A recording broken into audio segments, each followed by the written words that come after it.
چلو بھائی، بسم اللہ الرحمن الرحیم، حدیث پڑھو۔ بسم اللہ الرحمن الرحیم، حدیث نمبر 3198۔ ابے 3198، ہاں جی جی۔ وبالسند المتصل منا الى الامام الهمام الحافظ الحجة ابي عبد الله محمد بن اسماعيل بن ابراهيم البخاري رحمه الله تعالى البردزبۃ الجعفی البخاری بھی پڑھ لیا کرو نا پھر پوری، جب سند امام بخاری کا اتنا لمبا نام جب لے لیا تو دو چار الفاظ کیوں چھوڑ رہے ہو؟ صحیح ہے نا، چلیں۔ وبه قال حدثنا عبيد بن اسماعيل قال حدثنا ابو اسامة عن هشام عن ابيه عن عمرو بن نفيل رضي الله عنه وعنهم انه خاصمته اروى في حق زعمت انه انتقصه لها الى مروان فقال سعيد انا انتقص من حقها شيئا اشهد لسمعت رسول الله صلى الله عليه وسلم يقول من اخذ شبرا من الارض ظلما فانه يطبقه يوم القيامة من 7 اراضين۔ قال ابن ابي الزناد عن هشام عن ابيه قال لي سعيد بن زيد دخلت على النبي صلى الله عليه وسلم۔ جی، حدیث نمبر 3198، سعید ابن زید جو عشرہ مبشرہ میں سے ہیں، زید ابن عمرو ابن نفیل رضی اللہ عنہ سے روایت ہے کہ اروا بنت ابی اویس سے ان کا جھگڑا ہوا اور اس نے یہ دعویٰ کیا انتقصہ لہا انہ انتقصہ، کہ حضرت سعید ابن زید نے اس کی زمین، اس عورت کی زمین پہ قبضہ کیا ہے۔ تو خاصمتہ الی مروان، تو یہ جھگڑا وہ لے کر گئی مروان ابن حکم کے پاس۔ مروان ابن حکم اس وقت مدینہ کے گورنر تھے، بنو امیہ کے حکامہ میں ان کا مروان ابن حکم کا شمار ہوتا ہے۔ فقال سعید ابن زید کو حاضر کیا گیا مروان کے دربار میں، تو حضرت سعید نے فرمایا انا انتقص من حقها شیئا، کیا میں اس کے حق میں سے زمین لوں گا؟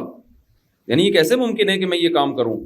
اشہد، میں گواہی دیتا ہوں، لسمعت رسول اللہ صلی اللہ علیہ وسلم یقول، میں نے رسول اللہ صلی اللہ علیہ وسلم کو یہ فرماتے ہوئے سنا، من اخذ شبرا من الارض ظلما فانه يطوقه يوم القيامة من 7 اراضين، جس نے کسی کی ایک بالغ زمین پر قبضہ کیا تو اسے قیامت کے دن 7 زمینوں کا طوق پہنایا جائے گا۔ تو یہ کیسے ممکن ہے؟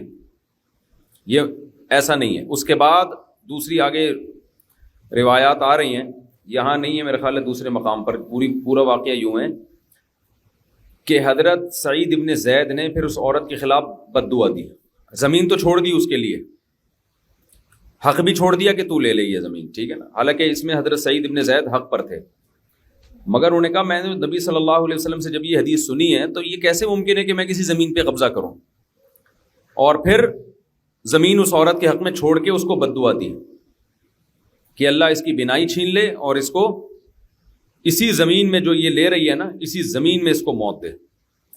تو اس عورت کی بینائی بھی چلی گئی، بخاری ہی میں یہ حدیث دوسرے مقام پر ہے تفصیل سے، اور وہ در بدر کی ٹھوکریں کھاتی تھی تو اسی زمین میں گڑھا تھا، نابینا ہونے کی وجہ سے اسی گڑھے میں گری اور مر گئی، اور آخر عمر میں یہ کہتی پھرتی تھی کہ مجھے سعید ابن زید کی بد دعا لگ گئی ہے۔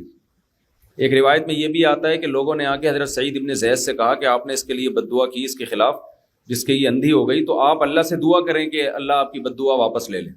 تو آپ نے فرمایا کہ نہیں، جب اللہ نے ایک میری دعا قبول کی ہے تو میں اب اس بد دعا کو واپس نہیں لے سکتا، نہیں لینا چاہتا میں۔ تو اس سے یہ بھی پتہ چلتا ہے کہ ظلم کتنی بری چیز ہے۔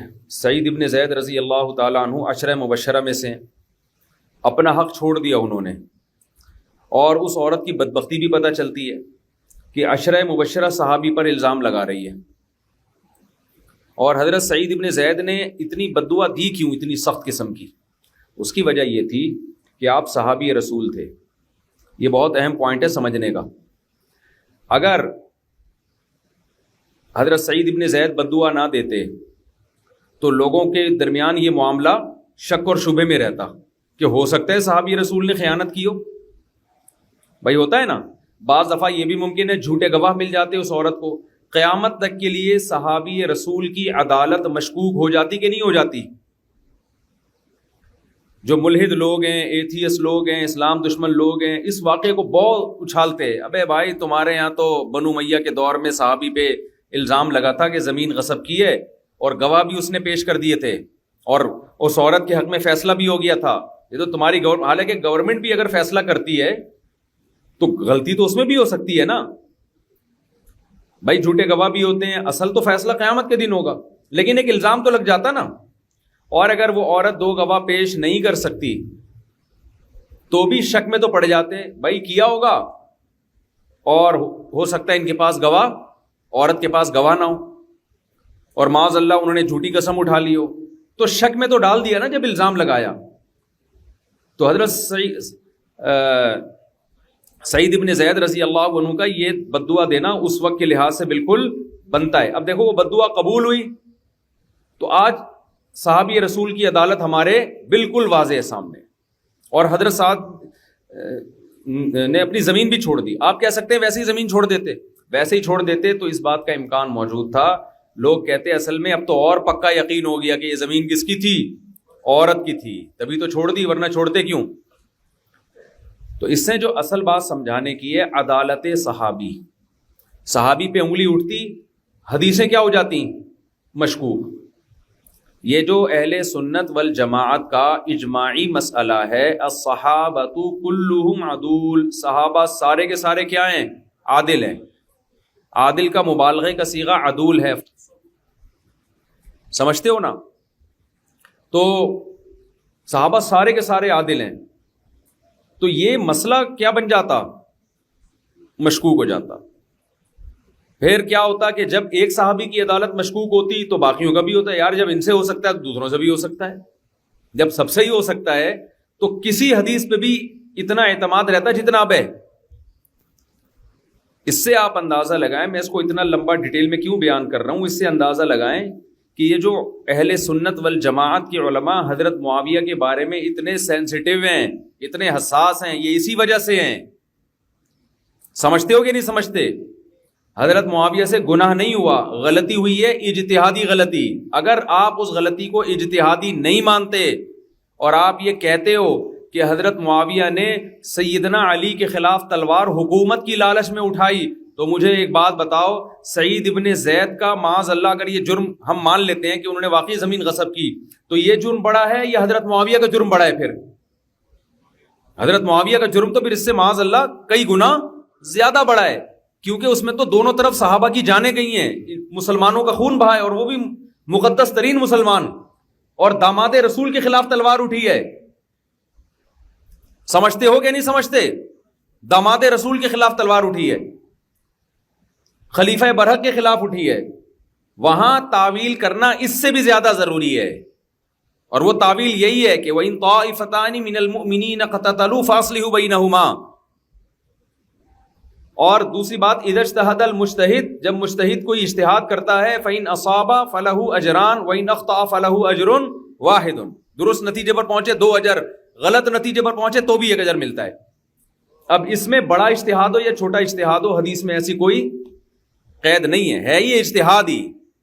سمجھتے ہو کہ نہیں سمجھتے؟ تو اس لیے یہ لوگ ہمیں کہتے ہیں نا کہ یار حضرت معاویہ کے مسئلے میں آ کے یہ اتنا ان کے غصے میں منہ سے جھاگ نکلنا شروع ہوتا ہے، اور یہ ہوتا ہے اور وہ ہوتا ہے. او بھائی جان، تمہارے لیے حضرت معاویہ کا مسئلہ ہلکا ہے، ہمارے لیے بہت اہم ہے کہ اگر صحابی کی عدالت مشکوک ہو گئی، یا تو آپ معاذ اللہ نقل کفر ان کو صحابی کی فہرست سے نکالو.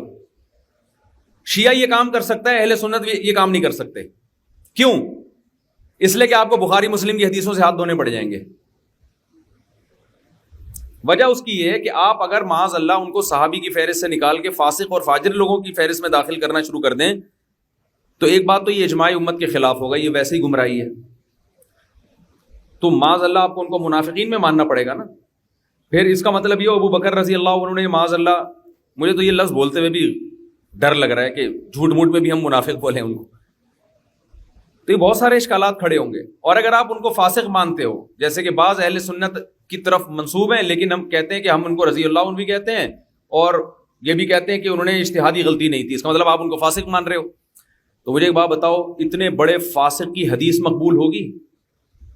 حضرت مفتی تقی عثمانی صاحب نے جو حضرت معاویہ پہ الزامات لگے ان کا جواب لکھا ہے نا، اس پہ بڑی شاندار بات کی اس میں اس وقت مولانا مودودی نے بہت زیادہ الزامات لگائے تھے اور بہت ہی نازیبا کلمات استعمال کیے تھے. مولانا مودودی کی جو دین کے لیے خدمتیں, ان کے اعتراف کے باوجود صحابہ کے مسئلے میں ان سے بڑی بڑی مسٹیک ہوئی ہیں اور ساری بنیادیں وہیں سے چلی ہیں. پھر یہ ورنہ بر صغیر میں سوال ہی پیدا نہیں ہوتا تھا کہ کوئی اہل سنت والجماعت کا ہو اور کسی صحابی یا پیغمبر کے لیے ادنا سا بھی کوئی بے ادبی کا لفظ استعمال کرے.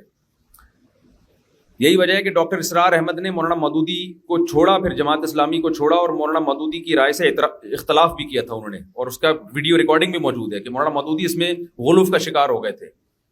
بعض دفعہ یہ بھی ہوتا ہے کہ جب آپ کوئی چیز غلطی کرتے ہیں پھر اس کا جواب ملتا ہے نا, تو پھر وہ انا کا مسئلہ بھی بن جاتی ہے. پھر وہ تو حضرت مفتی تقی صاحب نے یہی لکھا ہے کہ اگر حضرت معاویہ پہ یہ الزامات ہم مان لیں کہ نبی حضرت علی کو سب و شتم کیا کرتے تھے, گالیاں دیا کرتے تھے اور گالیاں دلوایا کرتے تھے معاذ اللہ, اور حکومت کی لالچ میں خروج کیا, تو اس سے بڑا فسق کوئی ہو سکتا ہے؟ میں سمجھتا ہوں یہ زنا اور شراب سے بڑھ کر ہے یہ فسق. کیا خیال ہے؟ اس کے باوجود امام بخاری ان سے حدیثیں بھی لے رہے ہیں, امام مسلم بھی لے رہے ہیں, امام ابو داؤد بھی لے رہے ہیں, پوری امت بھی لے رہی ہے, اور ادھر لکھ بھی رہے ہیں کہ فاسق کی حدیث مقبول نہیں ہے. اس کا پتہ آج کل لوگ کیا جواب دیتے ہیں؟ بھائی یہاں فاسق سے یہ مراد ہے جو جھوٹ نہ بولتا ہو, جو جھوٹ بولتا ہو وہ فاسق مراد ہے. اور دلیل یہ دیتے ہیں کہ آپ نے معتزلہ کی حدیثیں بھی لی ہیں, قدریہ کی حدیثیں بھی لی ہیں, بدعتیوں کی حدیثیں بھی لی ہیں, ہے نا ایسے؟ بھائی آپ کو شیعہ کی حدیثیں بھی ملیں گی, حدیثوں کی کتابوں میں بعض رافضی تھے, تو جب آپ ان کی حدیث لے سکتے ہو. اچھا اس زمانے کے شیعہ اس طرح غالب ہی نہیں تھے, یہ بھی ذہن میں رکھیں. تفضیل علی کو بھی شیعیت کہا جاتا تھا. تو لیکن مان لو تو خوب سمجھ لیں کہ ایک ہے عقیدے کے لحاظ سے بدعتی ہونا. تو محدثین جب کہتے ہیں نا فاسق کی حدیث قبول نہیں ہوگی, تو اس سے عملاً فسق مراد ہے, عقیدے کا فسق مراد نہیں ہے. کیونکہ بعض بدعتی ایسے تھے جو مرتکب کبیرہ کو مخلد فی النار سمجھتے تھے. ان کا خیال یہ تھا, میں مسقط متعدد بات کیا ہوں, وہاں پر عباضیہ فرقہ ہے, تو یہ فرقہ وہیں سے چلا آ رہا ہے. ایک نظریہ تھا کہ جو شخص گناہ کبیرہ کا ارتکاب کرتا ہے وہ کیا ہے, وہ ہمیشہ جہنم میں جلے گا. تو آپ مسقط جاؤ نا, وہاں کے علماء میں آپ کو تقویٰ زیادہ نظر آئے گا. پوری داڑیاں ہوتی ہیں, شلواریں ان کی ٹخنوں سے اوپر ہوتی ہیں. عرب ملکوں میں کسی کنٹری میں مجھے ایسا تقویٰ اور اچھا ماحول نظر نہیں آیا اسلام کے قریب جو مجھے مسقط میں نظر آیا ہے. تبھی میں لوگوں سے کہتا ہوں کہ اگر دنیا میں کسی نے کسی کنٹری میں رہنا ہے جہاں یورپ جیسی صحت ہو, سڑکیں صاف ہوں اور فیسلٹیز ہوں, لگژری لائف یورپ جیسی ہو اور ماحول اسلامی ہو, تو اس کے لیے مسقط اور عمان سے اچھا کوئی ملک نہیں ہے. یعنی وہاں وہ لوگ ریسپیکٹ بھی کرتے ہیں, عزت بھی دیتے ہیں. پاکستان اسلامی لحاظ سے تو اچھا ہے, لیکن ظاہر ہے جو اکنامکلی یہاں پہ حالات ہیں وہ تو سب کے سامنے ہیں. علماء کے لیے تو اچھا ہے, یہاں تبلیغ کی بہت آزادی ہے, لیکن ایک عام آدمی کے لیے پوری دنیا میں میری جو ٹریولنگ ہے, آپ کو دنیا میں بہت سے ملکوں میں لگژری لائف تو ملے گی لیکن مذہب نہیں ملے گا. وہاں پہ بے حیائی ہے, بے پردگی ہے. بعض ملکوں میں مذہب بھی ہے, لگژری لائف بھی ہے, عزت نہیں ہے آپ کی, عصبیت بہت, وہ آپ کو اجنبی کی طرح دیکھتے ہیں, آپ کی عزت نہیں ہے. لیکن عمان اور مسقط ایک ایسا کنٹری ہے کہ آپ لوگوں نے بھی اگر فیوچر میں کہیں رہنا ہو نا, کہیں اپنے بچوں کو رکھنا ہو, بچوں کو رکھنے کے لیے سب سے بہتر انتہائی بہترین اسلامی ماحول ملے گا آپ کو. اور لائف کون سی ملے گی؟ یورپ اور امریکہ والی. سمجھتے ہو کہ نہیں سمجھتے؟ تو یہ بہت, تو اب وہاں پر کیا ہے, ان کا مذہب یہ ہے کہ بھائی وہ مرتکب کبیرہ کو مخلد فی النار سمجھتے ہیں. اس کا ان کو عملی طور پہ فائدہ ہو گیا نا. تو ہمارے بہت سے محدثین جب آپ اصول حدیث پڑھتے ہیں تو اس میں یہ بحث بھی آتی ہے, اس میں یہ لکھا جاتا ہے کہ بھائی بعض فرقے تو بدعتی تھے لیکن ان کے ہاں جھوٹ بولنا کبیرہ گناہ ہے, تو وہ جھوٹ سے اور بھی زیادہ بچتے تھے. تو ان کی حدیث عقیدے کی خرابی کی وجہ سے تو لی جائے گی, یعنی عقیدے کی خرابی کے باوجود ان کی حدیث لی جاتی ہے. لیکن عملاً کوئی خراب ہو, زانی ہو اور مسلمانوں کا قاتل ہو, حکومت کی لالچ میں لڑ رہا ہو, ایسے فاسق کی حدیث مقبول نہیں ہوتی. سمجھتے ہو کہ نہیں سمجھتے ہو؟ اگر کیونکہ یہ جو آج کل لوگ حضرت معاویہ پہ الزام لگا رہے ہیں نا, جب ان سے کہا جاتا ہے کہ ان کی حدیثیں پھر کیوں لی ہیں, تو وہ جواب میں کہتے ہیں یہاں فاسق سے وہ والا فاسق مراد نہیں ہے, یہ اپنی طرف سے پھینک رہے ہیں. کاذب اور کذاب کو محدثین نے الگ درجے میں رکھا ہے اور فاسق کو الگ درجے میں رکھا ہے. تو فسق کی ڈیٹیل میں عملی خرابی آتی ہے, عملی خرابی سمجھتے ہو کہ نہیں سمجھتے ہو, عملی خرابی. تو اگر حضرت معاویہ رضی اللہ تعالیٰ عنہ معاذ اللہ حکومت کی لالچ میں لڑے اور مسلمانوں کا خون بہایا, انہوں نے قاتلان عثمان کا ایک صرف معاذ اللہ بہانہ تھا کہ ان سے قصاص لیا جائے, اصل مقصد حکومت کی لالچ تھی معاذ اللہ. تو پتہ نہیں یہ لوگ منہ سے نکال کیسے دیتے ہیں اتنا خطرناک جملہ, ہمیں تو ڈر لگتا ہے جھوٹ میں بھی بولتے ہوئے. یہ تو یہ بھائی پھر اتنا بڑا الزام آپ لگا رہے ہو, اور پھر وہ اکیلے فاسق نہیں ٹھہرتے معاذ اللہ, پھر ان کے ساتھ جتنے صحابہ تھے بڑے بڑے سارے فاسق ہو جائیں گے. مغیرہ ابن شعبہ فاسق ہو جائیں گے معاذ اللہ. تو مغیرہ ابن شعبہ کا ماضی اٹھا کے دیکھو, کوئی جنگ ایسی نہیں ہے, حضرت مغیرہ ابن شعبہ کہتے ہیں جس میں پیغمبر صلی اللہ علیہ وسلم کے ساتھ نہ ہوں. یہ کیا بات ہے یار, اتنی جنگوں میں اتنی بڑی بڑی قربانیاں جب اسلام کو ضرورت تھی آپ نے دی, اور اچانک حکومت کی لالچ آ گئی. کتنے سارے صحابہ حضرت معاویہ کے ساتھ ہیں, اور جنگ جمل میں حضرت عائشہ تھی حضرت معاویہ کے ساتھ. ٹھیک ہے, بعد میں انہوں نے رجوع کیا, لیکن ہم یہ کہتے ہیں دیکھو ایک عام آدمی کا گناہ ہوتا ہے جو توبہ کر لیتا ہے. ایک آدمی سے زنا ہوا, توبہ کر لی اس نے, شریعت کیا کہتی ہے, اس کو چھوڑ دو اپنے حال پہ جب توبہ کر لی ہے. ایک ہے کہ بہت کوئی بڑا جو ہے نا پرہیزگار ہو اور مقتدا ہو, رہبر ہو, اور زنا کے خلاف ہی سارا دن تقریر کرتا ہو, ووٹ اسی بیس پہ ملا ہو اس کو, صحیح ہے نا, وہ اس کا زنا پکڑا جائے اور بعد میں کیا کوئی بات نہیں, اب میں کیا کر رہا ہوں, توبہ تو پھر بھی قبول ہے, اس کو رسوا کرنے کی پھر بھی اجازت نہیں ہے. بلکہ میں سیدھی سی مثال دیتا ہوں, صحابی رسول سے اگر ایسا ہو جائے, اور صحابی رسول میں بھی وہ صحابی جو بہت اعلیٰ مقام کے ہوں, تو یہ ایک بہت بڑا سوالیہ نشان ہوگا کہ نہیں ہوگا. نام میں اس لیے نہیں لے رہا کہ بے ادبی ہوگی اس میں نا, کہ کسی کی طرف ایسے گناہ کی نسبت کرنا. اب ہم آتے ہیں حضرت عائشہ رضی اللہ تعالیٰ عنہ کے کیس کی طرف. امی عائشہ کا جو مقام تھا, جب امی عائشہ پہ زنا کی تہمت لگی ہے, منافقین نے لگائی ہے, کتنا بڑا ایشو بن گیا نا. قرآن نے آسمان سے پاک دامنی نازل کی کہ یہ نہیں ہے.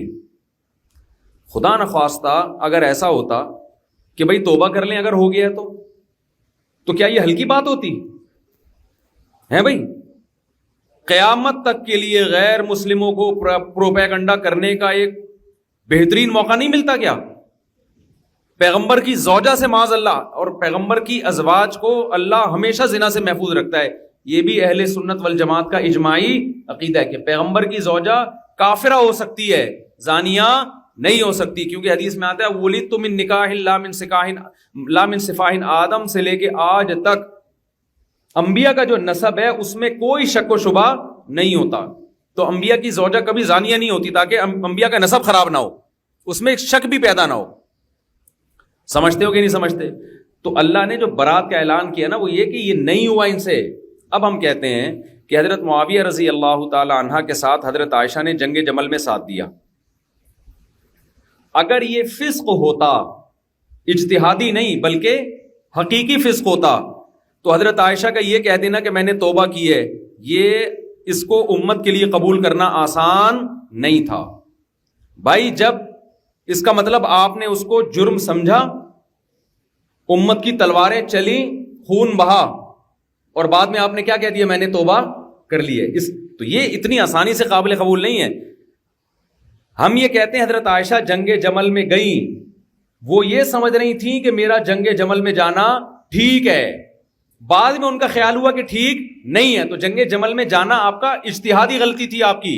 تو جب عائشہ کی اجتہادی غلطی ہو سکتی ہے تو حضرت معاویہ کی کیوں نہیں ہو سکتی بھائی؟ نہیں یہ بات سمجھ میں. تو یہ جنگ جمل میں حضرت معاویہ کے ساتھ کھڑے ہونا یہ کوئی 2 اور 2 4 کی طرح معصیت نہیں تھی کہ جس میں کنفیوژن نہ ہو سکے. حضرت عائشہ کی کنفیوژن دور ہو گئی, حضرت معاویہ کی نہیں دور ہوئی. اس میں کون سی ایسی ایک معمے کی بات ہے جو حل نہیں ہو رہا؟ میں سمجھا پا رہا ہوں اپنی بات؟ بھائی 2 اور 2 4 کی طرح واضح جرم ہوتا نا, جنگ جمل اور جنگ صفین, یہ بالکل واضح جرم ہوتا, جو حضرت علی کے خلاف تھے ان کا یہ جرم 2 اور 2 4 کی طرح، جیسے چوری ایک جرم ہے، زنا ایک جرم ہے، جس میں 2 رائے نہیں ہو سکتی. تو اگر یہ ایسا جرم تھا تو حضرت عائشہ کا پہلی دفعہ جنگ جمل میں جانا اتنا غلط تھا جتنا کسی کا وہ جرم کرنا ہوتا ہے جو جس کے جرم ہونے میں 2 رائے نہیں ہو سکتی، جیسے چوری ہے اور جو دیگر گناہ ہوتے ہیں.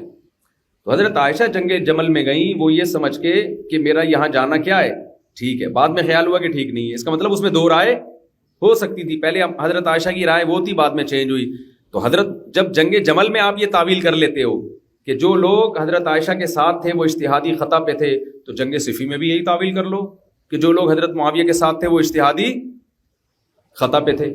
یہ کیا بات ہے کہ جنگ جمل وہ قبیح لغیر ہی ہے، یا اس میں اجتہادی رائے کا اجتہادی اختلاف ہو سکتا ہے، جنگ صفی میں نہیں ہو سکتا. تو دونوں میں مابیل فرق کیا ہے بھائی؟ نہیں یاری میرا خیال بات سمجھ میں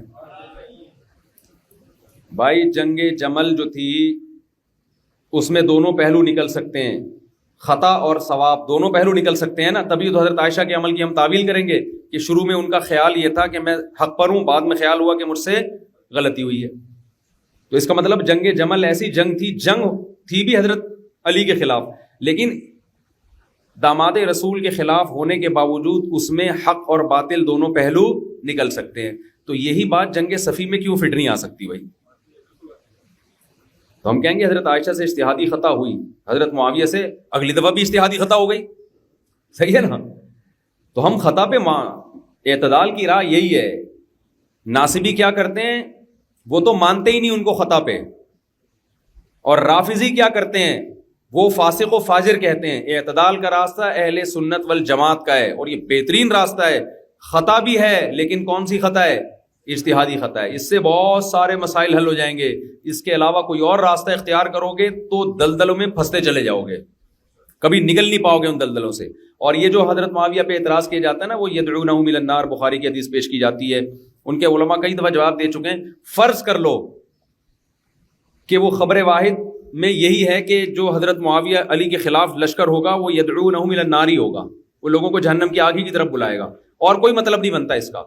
اور یہ فرض کر لو بخاری کے تمام نسخوں میں یہ الفاظ موجود بھی ہیں، تو بھی یہ ہے خبر واحد. خبر واحد متواتر کے خلاف کبھی بھی حجت نہیں ہو سکتی. ایک آدمی کا بیان ہے نا، ایک تابعی کا بیان ہے، ایک راوی کا بیان ہے خبر واحد، متواتر نہیں ہے. جب متواتر نہیں ہے تو، اور حضرت معاویہ اور صحابہ کی عدالت تواتر سے ثابت ہے، اجماع امت سے ثابت ہے، تو دنیا میں کون سا بے وقوف ہوگا جو لاکھوں خبروں کے مقابلے میں ایک خبر کو ترجیح دے رہا ہے؟ اس کی میں آپ کو ایک مثال دیتا ہوں. یہ لوگ کہتے ہیں یہ خبر واحد خبر متواتر کے مقابلے میں حجت نہیں، تو صرف احناف کا مذہب ہے بھائی. احناف کا تو مذہب ہے نا. یہ کتنی بخاری مسلم کی حدیثیں ہم چھوڑ دیتے ہیں اس لیے کہ وہ متواتر کے خلاف ہے. میں نے آپ کو مثالیں بھی دی تھی نا اس کی، البینۃ علی المدعی والیمین علی من انکر، وہ مثالیں یاد ہیں؟ وہ سبق میں آئی تھی وہ مثالیں، یا وہ سبق شروع ہونے سے پہلے کی تھیں؟ پہلے کی ہیں، وہ سبق شروع ہونے کے بعد نہیں ہے. خیر، بہت ساری اس کی مثالیں ہیں. تو لیکن وہ لوگ اکثر کہتے ہیں تو احناف کا مذہب ہے نا کہ متواتر کے مقابلے میں واحد کو حجت نہیں ہے. مذہب احناف کا ہے، لیکن پریکٹیکلی دوسرے ائمہ بھی مانتے ہیں اس کو، اگرچہ ان کے اصول فقہ میں یہ ریٹن میں نہیں ہے، لیکن عملی طور پر آپ دیکھیں تو بہت سارے مقامات ایسے ہیں جہاں ائمہ ثلاثہ نے خبر واحد کو متواتر کے مقابلے میں ترک کیا ہے.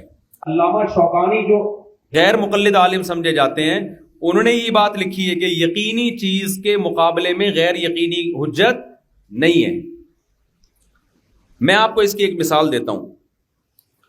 نبی صلی اللہ علیہ وسلم سے پوچھا گیا کہ یا رسول اللہ، مشکات میں یہ حدیث ہے، شاید بخاری میں بھی ہو، مجھے یاد نہیں بھی مشکات نے بخاری میں نہیں ہے، بخاری کے حوالے سے مشکات میں یہ حدیث نہیں ہے، کہ نبی صلی اللہ علیہ وسلم سے پوچھا گیا کہ یا رسول اللہ، ایک پچھلے زمانے میں، اسلام کے قریب کے زمانے میں عورت کیا کرتی تھی؟ گڑھا کھودتی تھی. جب بچہ ہونے والا ہوتا تو دائی کے حوالے کرتی، دیکھتی اگر لڑکی ہے تو فوراً اس کو مٹی ڈال کے زندہ ہی دفن کر دو, لڑکا ہے تو بچا لو. یہ ہوتا تھا عربوں میں وعد البنات. تو اس کا کیا حکم ہے؟ آپ نے فرمایا الوائدۃ والموعودۃ فی النار. جو اس بچے کو دفن کرنے والی ہے, اور حدیث کے لفظی ترجمہ کیا ہوگا؟ جس بچی کو دفن کیا جا رہا ہے, دونوں جہنم میں. اب یہاں ایک بڑا سوال پیدا ہوتا ہے, بھائی جو دفن کرنے والی ہے اس کا جہنم میں جانا تو سمجھ میں آتا ہے, جس بیچاری معصوم کو دفن کیا جا رہا ہے اس کا جہنم میں جانا سمجھ میں نہیں آتا. اور یہ حدیث بھی صحیح ہے, بخاری مسلم میں نہیں لیکن صحیح حدیث صحیح ہے. یہاں ایک بڑے سوالات اٹھتے ہیں. اس کا جواب, سب سے معقول جواب یہ ہے, علامہ ابن قیم رحمۃ اللہ نے بڑا بہترین جواب دیا کہ بھئی یہ حدیث اپنے ظاہر پہ نہیں ہے. یہ حدیث اپنے ظاہر پہ نہیں ہے. یا تو موعودہ کے بعد, یہ ابن قیم کا جواب نہیں ہے, ابن قیم کا تو اتنا ہے کہ ظاہر پہ نہیں ہے, پھر انہوں نے تعویل کیا کہ وہ میں ابھی آ کے بتاتا ہوں, لیکن دیگر ائمہ نے جو تعویل کی ہے بل بھئی الموعودۃ کے بعد لہو صلہ محذوف ہے, والموعودۃ لہا, کہ وعدہ جو دائی جو دفن کر رہی ہے اور جس ماں کے لیے دفن کر رہی ہے وہ ماں جہنم میں جائے گی کیونکہ اس کی مرضی سے ہو رہا ہے یہ کام. اور ایک تعویل یہ بھی کی گئی ہے کہ یہ ہر موعودہ کے بارے میں نہیں ہے, اس موعودہ کے بارے میں جس کو دفن کیا جا رہا ہے, کیونکہ جو کافر بچے دنیا میں بچپن میں مر جاتے ہیں, بہت سے علماء اس کی طرف گئے ہیں کہ ان کو قیامت کے دن عقل دی جائے گی, بالغ کیا جائے گا, پھر ان کو عمل کا موقع دیا جائے گا, ان کی دوبارہ آزمائش ہوگی. جیسے دنیا ایگزامینیشن ہال ہے نا, ان کے لیے ایگزامینیشن ہال آخرت میں زندگی دی جائے گی ان کو. پھر جو ان میں نیک عمل کرے گا وہ جنت میں, جو برا عمل کرے گا وہ جہنم میں جائے گا. تو وہ موعودہ جو جس کے بارے میں سوال کیا جا رہا تھا, تو نبی کے علم میں تھا کہ جب یہ بالغ ہوگی اور قیامت کے دن اس کو موقع دیا جائے گا تو یہ اپنے اختیار سے کفر کو ترجیح دے گی, اس بیس پہ جہنم میں جائے گی. تو ہر موعودہ کے بارے میں نہیں ہے. یہ بات آ رہی ہے سمجھ میں؟ بلکہ اللہ اس کو آزمائے گا اور آزمائش میں ناکام اترے گی. تو یہ تعویلات کیوں کرتے ہیں؟ ابن قیم نے اس کا بڑا بہترین جواب دیا کہ تواتر عملی تواتر کے خلاف ہے. یہ تواتر کیا کہہ رہا ہے؟ لا یظلم ربک احدا, قرآن جگہ جگہ کہہ رہا ہے تیرا رب کسی پہ ظلم نہیں کرے گا. وما کننا معذبین حتی نبعث رسولا, ہم کبھی کسی کو عذاب نہیں دیتے جب تک پیغمبر نہ بھیج دیں اور پیغمبر ان کو پیغمبر کی دعوت نہ پہنچ جائے. نابالغ کے پاس عقل ہی نہیں ہوتی, اس کے پاس دعوت نہیں پہنچتی. جگہ جگہ قرآن میں ہے ولا یظلم ربک احدا, تیرا رب کسی پہ اتنا بھی ظلم نہیں کرے گا کہ کسی نے گناہ کیا نہ ہو اور اللہ نے اس کے کھاتے میں ڈال دیا ہو, اتنا بھی ظلم نہیں کرے گا قیامت کے دن. اور موعودہ کے بارے میں تو الگ سے قرآن میں آیتیں نازل ہوئی ہیں جو زندہ دفن کی جاتی ہے. وَإِذَا الْمَوْعُودَةُ سُئِلَتْ بِأَيِّ ذَنبٍ قُتِلَتْ, جس دن زندہ دفن کی ہوئی بچی سے پوچھا جائے گا بتا کس جرم میں تجھے قتل کیا گیا. کہتے ہیں اللہ تو اس کو عدالت کے کٹہرے میں لا کے اس کو انصاف دلائے گا کہ تیرا کوئی جرم نہیں تھا, تجھے قتل کر دیا گیا. تو یہ کیسے ہو سکتا ہے کہ اس قتل کو اللہ ایشو بنائے کہ بغیر جرم کے قتل کیا گیا, اور قتل سے بڑی سزا اللہ اس کو بغیر جرم کے دے دے, جہنم میں ڈال دے اس کو؟ نہیں ہے بات سمجھ میں؟ وہ کہے گی نا اللہ تو مجھے عدالت کے کٹہرے میں لا کے کھڑا کر رہا ہے کہ میں اپنی باپ کو لے کر آؤں جس نے مجھے بغیر جرم کے قتل کیا. تو میرے باپ کا جرم تھا مجھے قتل کرنا میرے کسی جرم کے بغیر, اور تو میرے کسی جرم کے بغیر مجھے کیا کر رہا ہے؟ قتل سے بڑی سزا دے رہا ہے. تو یہ تواتر سے جو ہمیں قرآن سے احادیث سے ایک بات پتہ چلتی ہے, تو اگر ایک حدیث اس کے خلاف جائے گی تو اس ایک کو نہیں لیا جائے گا, ان آیتوں کو ان احادیث کو لیا جائے گا جو اس ایک کے کیا ہیں؟ خلاف ہیں. سمجھ میں آ رہی ہے بات کہ نہیں آ رہی؟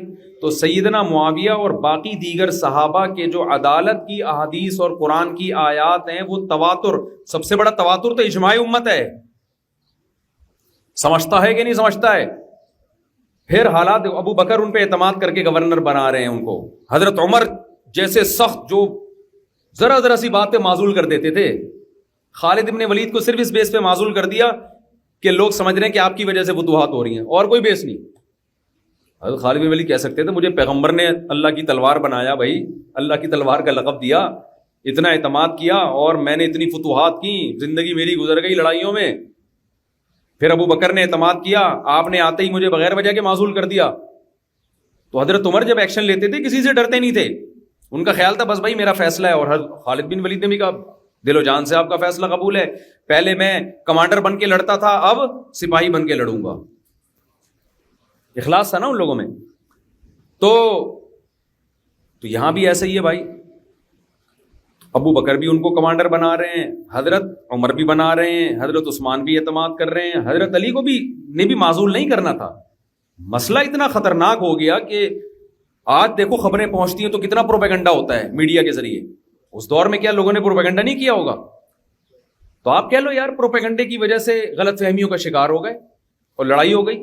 یہ بہت آسان ہے, اور ایک حدیث کو پکڑ کے آپ بیٹھ جاؤ گے, ایک دو حدیثوں کو پکڑ کے بیٹھ جاؤ گے تو ان کو رد کرنا آسان ہے بنسبت ان تمام آیات اور یہ تاریخی واقعات کو رد کرنے کے. تو اگر مان بھی لیا جائے نا بخاری کی حدیث یدعونہم الی النار کا یہی مطلب ہے, اور جو باقی حضرت معاویہ کے خلاف روایات پیش کی جاتی ہیں تو ساری اخبار احاد ہیں, اخبار احاد ہیں. ان اخبار احاد کو اس متواتر کے خلاف حجت یہ ایسے ہے کہ ایک آنکھ سے آپ دلائل دیکھتے ہیں, جیسے غامدی صاحب کرتے ہیں نا. غامدی صاحب نے یہ پورا زور لگا دیا کہ حضرت عائشہ کی عمر 9 سال نہیں تھی, 16 یا 18 سال تھی شادی کے وقت. تو وہ ایک قسم کے دلائل کو اتنا اچھالا ہے. تو ایک مولانا صاحب بڑا اچھا تبصرہ کر رہے تھے کہ یہ ایک آنکھ بند کر کے تجزیہ کرتے ہیں کہ اپنے مطلب کے دلائل نظر آئیں اور دوسری طرف بالکل دیکھنے کی جرت ہی نہ ہو. تو وہ تمام روایات جو ان کی تائید میں جا رہی تھیں سند کے لحاظ سے کمزور ہے, قوی ہیں, اس پر کوئی بحث نہیں. اور جو اتنی کثیر روایات اور اتنی قوی روایات جس میں یہ پتہ چلتا ہے کہ حضرت عائشہ کی عمر 9 سال تھی, ان سے یکسر آنکھیں کیا کر لی ہیں, بند کر لی ہیں. اور وجہ کیا ہے کہ انہوں نے پہلے سے یہ فرض کر لیا ہے کہ کم عمری کا نکاح غلط ہے, حالانکہ اسلام اس کو غلط ہی نہیں مانتا. بھائی جب آپ ایک مقدمہ فرض کر لیتے ہو نا کہ یہ چیز غلط ہوئی ہے تو پھر آپ اس کی تعویلات کرتے ہو نا. آپ کہہ رہے ہو نبی کی عمر 48 یا 50 سال تھی اور حضرت عائشہ کی عمر 9 سال تھی, تو گوروں کے پروپیگنڈے میں, اسلام دشمنوں کے پروپیگنڈے میں آ کے آپ نے اس کو یہ مان لیا کہ یہ غلط ہوا ہے, جبکہ اسلام مانتا ہی نہیں کہ یہ غلط ہوا ہے. عرب کا کلچر بھی اس کو غلط نہیں مانتا تھا. آپ کس کس کا انکار کرو گے؟ اسلاف صحابہ تابعین میں درجنوں روایتیں جہاں 50 سال کی شادی 12 سال کی لڑکی سے ہو رہی ہے, 10 سال کی لڑکی سے ہو رہی ہے. وہاں تو رواج تھا, یہ اب بھی ہے, یمن میں اب تک ہے. جب 4 شادیوں کے کسی سوسائٹی میں رواج ہوتا ہے نا تو یہ عمر کا ڈفرنس یہ رہتا نہیں ہے. سمجھ میں آ رہی ہے بات؟ یہ کوئی اتنا بڑا ایشو نہیں رہتا کسی سوسائٹی. آپ ایک شادی والے معاشرے پر قیاس کر رہے ہیں نا. جس معاشرے میں, جس سوسائٹی میں 4 شادیوں کا رواج ہوتا ہے وہاں نکاح بھی کوئی اچھمبے کی بات نہیں ہے, طلاق بھی کوئی اچھمبے کی بات نہیں ہے. لوگ کہتے ہیں اتنی کم عمر کی لڑکی جب اتنے بڑے آدمی سے شادی کرے گی تو کیسے نبھاؤ گا وہ؟ بھائی جب وہ بڑا ایجڈ ہو جائے گا تو طلاق دے دے گا اس کو. عرب میں ایسا ہوتا ہے, وہ پھر کہیں اور کر لے گی. ہمارے یہاں طلاق ایک بہت بڑی گالی ہے, کیونکہ عورت ساری زندگی بیٹھتی ہے, اس کو ساری زندگی بیٹھنا نہیں ہوتا. وہ جیسے ڈیورس ہوتی ہے 20 رشتے اس کے لیے آ رہے ہوتے ہیں. تو آپ اس کلچر کو اپنے کلچر پہ قیاس کر رہے ہیں. تو اسلاف میں ہمیں 20 مثالیں ملتی ہیں. حضرت حسن کی جو میں نے بتایا نا کہ اتنی شادیاں کی تھیں, کتنے وضاحتی لوگوں نے اس پہ کلپ بنایا, وہ بھائی اس نے الزام لگا دیا. او بھائی حضرت حسن کی جو اتنی کثیر شادیاں تھیں, کوئی ایک تاریخی روایت نہیں ہے, تو تواتر سے ثابت ہے. کس کس کا انکار کرو گے؟ حدیث کی کتابوں میں بھی ہے, بعض نے کہا حدیث کی کسی کتاب میں نہیں ہے, حدیث کی کتابوں میں بھی ہے. وجہ اس کی یہ تھی کہ آپ نے اپنی سوسائٹی پر اس سوسائٹی کو قیاس کر لیا ہے. سمجھتے ہو کہ نہیں سمجھتے؟ تو اس دور میں کم عمر لڑکی سے نکاح کوئی عیب نہیں تھا, نہ لڑکی عیب سمجھتی تھی, نہ مرد عیب سمجھتا تھا, نہ سوسائٹی. یہی وجہ ہے کہ نبی صلی اللہ علیہ وسلم نے حضرت زینب سے جب نکاح کیا, پورا عرب آپ کے خلاف اٹھ کھڑا ہوا کہ منہ بولی بہو سے شادی کر رہے ہیں. کتنے اعتراضات ہوئے نا, وہ ہمیں تاریخی کتابوں میں ملتے ہیں, حدیث میں بھی, قرآن میں بھی. اتنے عربوں نے کہا بھائی یہ تو زید بن حارث منہ بولے بیٹے تھے, ان کی بیوی سے آپ نے نکاح کیسے کر لیا, وہ تو بہو ہیں آپ کی. لیکن جب حضرت عائشہ سے نکاح کیا, کوئی ایک اعتراض بھی ہمیں عربوں کا نہیں ملتا کہ انہوں نے کہا ہو. نہ زیادہ شادیوں پہ اعتراض ملتا ہے. عربوں نے یہ تو اعتراض کیا کہ آپ کے پاس پیسہ نہیں, آپ مسکین ہیں, یہ کیسا پیغمبر ہے, لولا انزل ھذا القرآن علی رجل من القریتین عظیم, یہ پیغمبر غریب کیوں ہیں, مالدار پہ قرآن نازل ہونا چاہیے تھا. انہوں نے معاذ اللہ اپنی منہ بولی بہو سے نکاح کیوں کر لیا. یہ اعتراضات تو ہیں, اس پہ کسی نے اعتراض نہیں کیا 10 شادیاں کیوں کر لیں, 11 شادیاں کیوں کر لیں. اس لیے کہ عرب تو سردار لوگ 10 11 شادیاں کرتے تھے. حدیث میں نہیں ہے ایک کافر مسلمان ہوا 10 بیویاں تھیں, آپ نے فرمایا 4 رکھو باقی کو چھوڑ دو. یہ تو کلچر تھا اس زمانے کا. تو ان کے نزدیک یہ 9 سال 8 سال 10 سال یہ کوئی ویلیو نہیں. اور غامدی صاحب قرآن کا کیسے انکار کریں گے؟ قرآن کہہ رہا ہے کہ نابالغ بچی واللائی لم یحزن 28واں پارہ, کہ جس عورت کو ابھی حیض ہی نہیں آیا اس کی عدت 3 مہینے ہے. جس بچی کو ابھی حیض آنا شروع ہی نہیں ہوا ہے اس کی عدت کتنی ہے؟ 3 مہینے. کیا مطلب؟ نابالغ ہے, اس کی رخصتی بھی ہو گئی ہے. ہم تو پھر بھی کہہ رہے ہیں حضرت عائشہ حدیث میں آتا ہے بالغ ہو گئی تھی, بالغ ہونے کے بعد رخصتی ہوئی ہے. قرآن تو نابالغ بچی کی رخصتی کی عدت بیان کر رہا ہے کہ رخصتی کے بعد طلاق ہو تبھی تو عدت ہوتی ہے نا. اس سے پتہ چلتا ہے وہ بچی جس کو حیض نہ آیا ہو لیکن بڑی ہو گئی ہو. بعض بچیاں ایسی ہوتی ہیں جو نابالغ ہوتی ہیں لیکن قد کاٹ بہت اونچا ہوتا ہے ان کا, ان کی رخصتی بھی اسلام میں جائز ہے. یہ تو آپ کی بنائی ہوئی باتیں, آپ گوروں کا قانون ہم پہ مسلط کر رہے ہو اور پھر آپ اس کے جو ہے نا اس کے دفاع میں کہ نہیں ایکچولی یوں تھا, ایکچولی کے کیا. میں تو قرآن ہے بھائی, قرآن کہہ رہا ہے کہ نابالغ بچی جس کی رخصتی ہو گئی ہو, اس کو طلاق ہوئی ہو, تو اس کی عدت کتنی ہے؟ 3 مہینے, کیونکہ اس کو مینسز تو آتے نہیں ہیں. کس کس کا دفاع کرو گے بھائی آپ؟ تو جب گورا اسلام پہ اعتراض کرے بولو بھائی ہمارا کلچر ہم جانتے ہیں, تم اپنی اب بات کرو پہلے. تمہارے یہاں تو 50 سال میں نہیں ہو رہی شادی, تو تمہیں تو 9 سال کی شادی پر اعتراض ہوگا نا. ابے کیا ہو گیا؟ جب کوئی گورا اعتراض کرتا ہے بولا آپ اپنے والد صاحب سے ملوائیں مجھے, بولا آپ اپنے پیرنٹ سے ملوائیں, تو پیرنٹس ہی نہیں ہوں گے. تو غامدی صاحب کو اگر اسلام کا دفاع کرنا ہے نا اس طریقے پہ کریں جس میں اسلام پہلے بچ جائے, اسلامی حکام تبدیل نہ ہو. میسج غامدی صاحب کی تقریر سے یہ جا رہا ہے کہ 9 سال یا چھوٹی عمر کی بچی سے شادی غلط ہے, تو یہ میسج غلط ہے. ہاں یہ ضرور ہے کہ جب اس میں کوئی بڑی حکمت نہ ہو تو ماں باپ کو یہ کرنا نہیں چاہیے. ہر جائز کام کرنے کا نہیں ہوتا. قرآن تو جواز بتا رہا ہے, ترغیب تھوڑی دے رہا ہے. ترغیب تھوڑی دے رہا ہے کہ آپ کے 50 سال کا کوئی شخص آپ کی 12 سال کی بچی کے لیے پیغام بھیجے, آپ کہیں چونکہ جائز ہے لہذا کر دو. جائز ہونا الگ چیز ہے, نکاح تو بہت ساری چیزیں دیکھی جاتی ہے نا, تو آپ نہ کریں یہ کام جب تک کوئی خاص مصلحت نہ ہو. وہاں مصلحت تھی, ایک طرف حضرت حسن تھے بھائی پیغمبر کے نواسے ہیں, وہاں تھوڑی کوئی ایج دیکھے گا بھائی. یار حضرت حسن آج زندہ ہوتے, آپ کی بچی کے لیے پیغام بھیجتے وہ, تو میں کہتا ہوں بچی کی عمر 10 سال بھی ہوتی نا نکاح کر دیتے. ہم کہتے ہیں رخصتی بعد میں کریں گے, نکاح تو ہو نا, پیغمبر کے نواسے سے نسبت جڑ رہی ہے. 50 سال کیا, میں کہتا ہوں حضرت حسن 60 سال کے ہوتے تو بھی کر دیتے لوگ. ایک عیسائی پادری تھی, خاتون تھی, پادری تو نہیں تھی, اسکائپ پہ میری اس سے بحث ہوئی, بہت پرانا واقعہ ہے. وہ مسلمان ہونا چاہ رہی تھی, لندن کی تھی. اس نے مجھ سے کہا, انگلش میں وہ چل رہا تھا, ٹرانسلیٹر بیٹھے ہوئے تھے, اس نے مجھ سے کہا کہ بھائی میں اسلام قبول کرنا چاہتی ہوں لیکن یہ بات میری سمجھ میں نہیں آ رہی کہ 9 سال کی بچی سے پیغمبر نے نکاح کیوں کیا. میں نے کہا آپ عیسائی ہو نا؟ پکی عیسائی. کہہ رہی ہاں. میں نے کہا آپ مجھے بتاؤ, آج عیسیٰ علیہ السلام حیات ہوتے, زندہ ہوتے, ان کی عمر ہوتی 50 سال اور آپ کی عمر ہوتی 9 سال.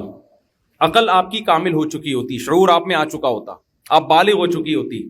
عیسیٰ ابن مریم آپ کے لیے نکاح کا پیغام بھیجتے, کہتی میں فوراً قبول کر لی. منافق نہیں تھی. یا گوروں میں ایک چیز ہے جو دل میں ہوتا ہے وہ زبان پہ بتاتے ہیں. کچھ کوالٹی ان کے اندر, صرف ابا بابا کا مسئلہ تھوڑا سا آ گیا ہے کہ ابا کبھی ہوتے ہیں کبھی, لیکن ایک بات ہے وہ جھوٹ نہیں بولتے عام طور پہ.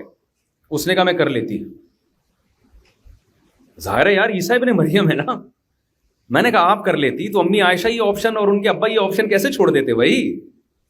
محمد صلی اللہ علیہ وسلم تو حضرت عیسیٰ سے بھی ہماری نظر میں افضل ہیں. اس نے کہا میرا یہ اشکال بھی کیا ہو گیا, ختم ہو گیا. تو نارملی ہم یہ مشورے نہیں دے رہے ہیں کہ 10 سال کی بچیوں کے نکاح 80 سال کے بوڑھوں سے ہو. یہ تو غلط ہے. ہر جائز کام جائز تو یہ بھی ہے کہ آپ ایک رکشے والے کا نکاح کر دیں, کسی ڈاکٹر سے کر دیں, لیکن وہ جوڑ کا نکاح تھوڑی ہوگا.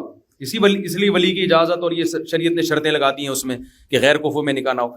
تو جہاں کوئی بہت بڑی کوئی خاصیت ہوگی, کوئی وصف ہوگا, تو پھر وہاں ایج ڈفرینس کو نہیں دیکھا جاتا. اور امی عائشہ کے مسئلے میں تو ویسے ہی نہیں, اس لیے کہ اتنی کامیاب زندگی نبی صلی اللہ علیہ وسلم عائشہ کا یہ جوڑا اتنا کامیاب گزرا ہے کہ اس کی تو مثالیں دی جاتی ہیں. اس سے اچھی تو کامیاب شادی کوئی ہو نہیں سکتی. تو اتنی اچھی کامیابی شادی ہونے کے بعد پھر آپ کو کیا ضرورت ہے جنہیں ایکچولی 9 سال نہیں تھی 16 سال تھی. گورا 16 سال کو کون سا مان لے گا؟ گورا کہے گا 50 سال میں تو 18 یا 16 سال کی لڑکی سے نکاح بھی غلط ہے. تو آپ نے دفاع کر کے پھر بھی حاصل ہونے والا کچھ بھی نہیں ہے. تو یہی ہے کہ ایک آنکھ بند کر کے دلائل دیکھ رہے ہیں, وہ اپنے خلاف جو جا رہے ہیں وہ دیکھ نہیں رہے. تو حضرت معاویہ کے مسئلے میں بھی یہی ہو رہا ہے. یہ میں اس لیے کرتا آپ لوگ خوش ہو رہے ہوگے, اب ماشاءاللہ یہاں بیٹھے ہوئے ہیں 35 سال کے بھی ہیں, وہ بھی 10 سال کے سوچ رہے ہوں گے. ایسا نہیں ہے میرے بھائی, ایسا نہیں ہے. اور دوسری بات یہ کہ اگر کوئی اپنی کم عمر بچی آپ کو دینے بھی لگے پھر بھی ایکسیپٹ نہ کرو. بعض وہ بیوقوفی میں دے رہے ہوتے ہیں. ہمارے حضرت مفتی رشید احمد صاحب رحمۃ اللہ علیہ کے جو شیخ تھے نا, مولانا عبد الغنی پھول پوری رحمۃ اللہ علیہ, ان کی عمر ہوگی 60-65 سال. تو ایک شخص آیا سندھ میں, اس نے اپنی 16 سال کی بیٹی کی آفر کی ان کو کہ میں اپنی بچی کا آپ سے نکاح کرنا چاہتا ہوں. تو انہوں نے کہا کہ میری عمر زیادہ ہے, آپ اپنی چھوٹی بچی کا نکاح مجھ سے کیوں کر رہے ہیں؟ بڑے اللہ والے بزرگ تھے. اس نے کہا مجھے آپ سے بہت محبت عقیدت ہے. انہوں نے کہا آپ کو ہے, آپ کی بچی کو تو نہیں ہے نا؟ وہ بہت غضبناک ہو گیا, کیونکہ سندھ میں نا یہ بڑا عیب سمجھا جاتا ہے کہ ایک آدمی اپنی بیٹی پیش کر رہا ہے اور سامنے والا انکار کر دے. ہمارے حضرت اس محفل میں موجود تھے, حضرت یہ ہمیں واقعہ بتاتے تھے. تو حضرت فرماتے تھے دیکھو میرے شیخ کیسے خاندانی تھے. کوئی ٹھرکی ٹائپ کا شہوت پرست ہوتا ہے نا, آنے دے, وہ کیا کرے گا؟ تو یہ میری اس تقریر کا مطلب نہیں ہے کہ کوئی بھی باپ بے وقوف بن کے اپنی 16 سال کی بچی آپ کو دے رہا ہے, آپ کے آن دے. نبی کی تھی بھائی, سب سے پہلے بچی کا مستقبل دیکھو. سمجھتے ہو کہ نہیں سمجھتے؟ آپ 55 سال کے ہو گئے, بچی 16 سال کی, آپ مر گئے. عرب میں تو طلاق یا بیوہ ہونا کوئی عیب نہیں تھا, ہماری سوسائٹی میں تو عیب ہے نا. آپ مرو گے, وہ بیچاری طلاق کا دھبا لگے گا, بیوی کا دھبا لگے گا, وہ کہاں جائے گی؟ تو جب اسلام کو لینا ہے تو پورا لو, آدھا نہیں لیا جائے گا. اب سمجھ میں آ رہا ہے کہ نہیں آ رہا؟ تو عرب میں تو 4 شادیاں تھیں, اگر بوڑھے سے نکاح ہو بھی گیا, وہ مر گیا تو آگے اس کی زندگی ہے, وہ اور شادیاں کرے گی. ہمارے یہاں تو بیوہ ہو گئی تو نہ بچے بھی رلتے ہیں, کچھ کسی کام کے نہیں رہتی بیچاری وہ. تو اس لیے آپ نے اس میں جلد بازی نہیں کرنی ہے سامنے والے کا, کیونکہ بعض 2 نمبر قسم کے مولوی اس طرح لڑکیوں کو بے وقوف بناتے ہیں. روحانی عامل تو یہ کام بہت کر رہے ہوتے ہیں, چھوٹی چھوٹی لڑکیوں سے نکاح کر رہے تو ان کو الو بنا کے کہ میں بزرگ ہوں, دیکھو نبی نے جب حضرت عائشہ نے 9 سال کی عمر میں نبی سے نکاح کر لیا تو ابے وہ پیغمبر تھے, تو الو کا پٹھا 1 نمبر کا, تو بغیرت اپنی داڑھی اور ٹوپی کو. مجھے بہت غصہ آتا ہے ایسے لوگوں جو مذہب کو بیچتے ہیں. آپ اس بچی کا مستقبل دیکھو. اچھا میرے اوپر بھی کوئی الزام لگا سکتا ہے, اپنی پرسنل باتیں شیئر نہیں کرنی چاہیے, لیکن الزام لگا سکتا ہے کہ مفتی صاحب رضوی شادیاں. تو میں نے کبھی کسی کو بے وقوف نہیں بنایا. اگر مجھے کوئی ایسا رشتہ آیا جو میری عمر سے بہت کم تھا, 20 دفعہ میں نے انکار کیا ہوگا. سمجھ میں آئے؟ اگر بالفرض میری کہیں ایسی شادی ہوئی کہ ایج ڈفرینس ہے, تو میں آپ کو بخاری سامنے رکھی ہوئی ہے, میں حلفیہ بولتا ہوں کہ میں نے کبھی کسی کے جذبات سے الحمدللہ کھیل کے یہ لڑکیوں کے ابا کو یا کسی لڑکی کو بیوقوف بنا کے کرنے کی کوشش کی ہو. بخاری سامنے رکھی ہوئی ہے. اتنی بڑی بڑی باتیں کرنی نہیں چاہیے, لیکن کیونکہ یہ جو لبرل لوگ ہیں نا, لبرل لوگ, ان کو پروپیگنڈے کا موقع بہت ملتا ہے, تو مجبوراً مجھے یہ برات کا اعلان کرنا پڑ رہا ہے. آئی بات سمجھ میں؟ نہیں آئی بات سمجھ میں؟ کہیں الحمدللہ میں نے ایسا نہیں کیا, کیونکہ میں تو شادیوں کی باتیں کرتا ہوں نا, میرے اوپر یہ انگلی اٹھ سکتی ہے کہ بھائی یہ بھی شاید 6 بنا کے کر رہا ہوں لوگوں کو, میں نے نہیں بنایا. سمجھ میں آ رہی بات؟ اگر کہیں ایسی آفر بھی آئی ہے نا تو 20 دفعہ انکار کیا ہوگا, پھر ہو سکتا ہے ہو گئی ہو سکتا ہے نہ ہوئی. یعنی ان کو پازیٹیو نیگیٹو سارے پہلو بتائے ہیں. پھر بھی اگر کوئی کر رہا ہے تو پھر ٹھیک ہے نا بھائی, پھر تمہیں کیا تکلیف ہو رہی ہے؟ مولانا شیر علی شاہ صاحب رحمۃ اللہ علیہ, جن کے مرنے کے بعد ان کے جسم سے خوشبو آ رہی تھی, بڑے بزرگ تھے, آپ کو پتہ ہے کے پی کے. ان کی دوسری شادی یا پتہ نہیں تیسری شادی تھی, بہت نوعمر لڑکی سے ہوئی تھی.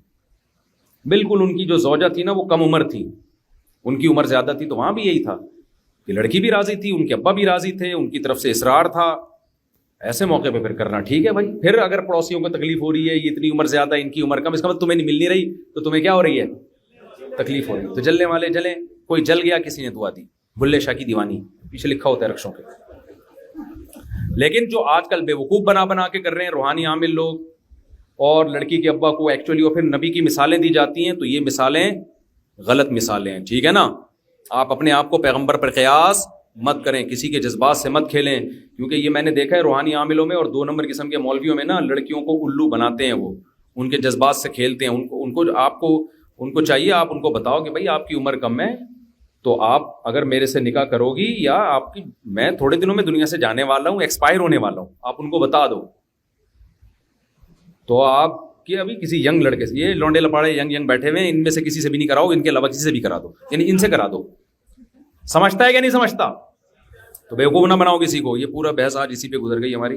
انشاءاللہ یہ ساری باتیں ضروری تھی. تو خلاصہ یہی نکلا اینڈ میں کہ حضرت معاویہ رضی اللہ تعالیٰ عنہ کا مسئلہ بھی بالکل ایسے ہی ہے. ایک طرف تواتر ہے اور ایک طرف اخبار آحاد, ارشاد. کیا بول رہے ہیں میرے بھائی؟ چلو پھر بعد میں یار, سارے اشکالات میں نے تھوڑی حل کرنے, وقت ہو گیا, میں 10 منٹ لیٹ ہو گیا ہوں, سبق ہے بھائی.